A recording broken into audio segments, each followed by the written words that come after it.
আমরা পাওয়ারপয়েন্টের টেমপ্লেট ব্যবহার করে এই অধ্যায়ে একটি কোম্পানি মিটিংয়ের প্রোফাইল বা প্রেজেন্টেশন তৈরি করব। এখানে আমাদের 13টি স্লাইড রয়েছে।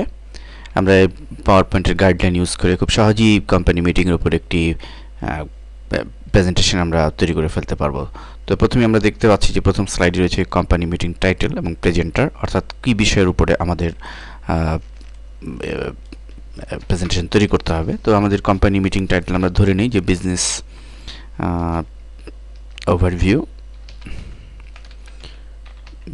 ওভারভিউ সংক্রান্ত বিষয়ে আমাদের মিটিং হবে। এরপর যিনি প্রেজেন্টার থাকবে তার নাম আমরা যে কোনো নাম দিয়ে দিতে পারি। তো প্রথম স্লাইডের কাজ শেষ এবং পেজ ডাউন দিয়ে দ্বিতীয় স্লাইডে চলে যাব। এখানে রয়েছে আমাদের এজেন্ডা, মূলত আমাদের কি কি বিষয়বস্তুর উপরে আমাদের এই মিটিং হবে সেই বিষয়টি আমাদের একটা গ্ল্যান্সে এখানে স্পেসিফিকভাবে উল্লেখ করে দিতে হবে। তো আমরা এজেন্ডা ধরা যাক দুটি বিষয়ের উপরে আমাদের মিটিং হবে, একটি হচ্ছে সেলস আর একটি হচ্ছে এমপ্লয়ি রিক্রুটমেন্ট। তো আমরা এখানে সেটি আমরা লিখে দিব।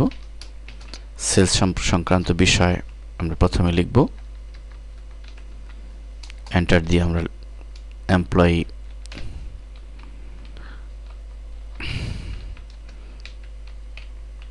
রিক্রুট, আরও বিষয় থাকলে আমরা সেটি এজেন্ডার মধ্যে উল্লেখ করে দিতে পারি।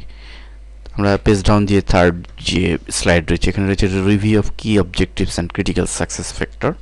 আমরা এখানে what make company unique, what makes company successful, shared vision, অর্থাৎ এই জায়গার মধ্যে আমাদের মেনশন করতে হবে যে কোম্পানি ইউনিক কি, কোম্পানি সাকসেস,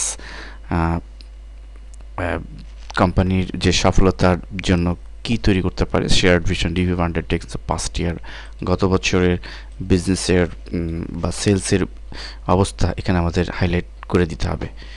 আমরা পেজ ডাউন দিয়ে যাই, এরপরে how did you do brief overview of performance in এই সাবজেক্ট। এখানে ব্রিফ করতে হবে যে প্রতিটা অবজেক্টের এগেনস্টে এর পারফরমেন্স সম্পর্কে এখানে আমরা সংক্ষিপ্তভাবে গাইডলাইন লিখে দিব। এরপরে রয়েছে organizational overview, introduction of broad goals of each organization. আমাদের বলেই দিচ্ছে আমাদের স্লাইডে প্রেজেন্টেশনে যেখানে কি করতে হবে। আমাদের লক্ষ্য, প্রত্যেকটি সংগঠনের লক্ষ্য এখানে উল্লেখ করে দিতে হবে, কোনো চেঞ্জ থাকলে সেটা উল্লেখ করতে হবে।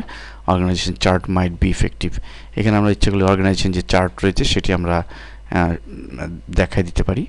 আমরা অর্গানাইজেশন চার্ট সম্পর্কে আলোচনা করেছি। Top issue facing company, address any high profile issue, আমরা এখানে এটি দিয়ে দিব। Then review prior goals, financial competitive progress, তিনটি বিষয় রয়েছে এর সাথে রিলেটেড। তো আমরা এখানে ফিনান্সিয়াল লক্ষ্য, প্রায়ার গোলস অর্থাৎ ফিনান্সিয়াল লক্ষ্য কী সেটা উল্লেখ করব, কম্পিটিটিভ এখানে প্রতিযোগিতার বিষয়টি উল্লেখ করব, প্রোগ্রেস। মোট কথা আমাদের এখানে যা রয়েছে সেটার আলোকে প্রয়োজন আমরা বাড়িয়ে অথবা কমিয়ে আমরা একটা প্রেজেন্টেশন, মানসম্মত একটা প্রেজেন্টেশন তৈরি করে ফেলব।